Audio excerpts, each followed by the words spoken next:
Alright, so this is my Mr. Mushroom theory. So if you did the Mr. Mushroom quest in Silksong, you get this sequence with him blasting off, followed by the Passing of Age achievement, and usually I would just overlook something like this, but the wording in this achievement's description caught my eye. Grant the Herald's wish and finish the game.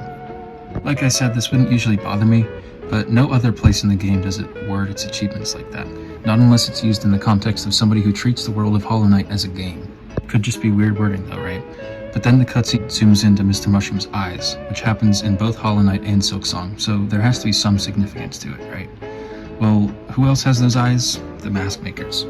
Some might say it's just a coincidence, but just hear me out, right? So, what do the mask makers do? They make masks. But why would they need to make masks if most creatures don't need them?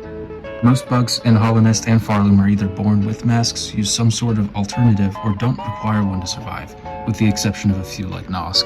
With the lore behind the masks in mind, that being that they define a bug and grant them existence, and the fact that you die if your mask breaks, I believe that the mask makers are an insert for the game developers, and given the context, perhaps the ones responsible for the look of the creatures in Hollow Knight. But what does this have to do with Mr. Mushroom? Well, one could claim something similar about him, that he's a game dev. However, my thinking is that he is the embodiment of the entire team. I'm gonna be honest, I don't really know how to decipher his dialogue, but what brings him to Silksong in general is what really matters. It is stated in-game that he is an eternal being who has witnessed the demise of many bugs, and his coming to Farloom was induced by Horner's actions. It might not click with others, but no game developer wants to write a boring story.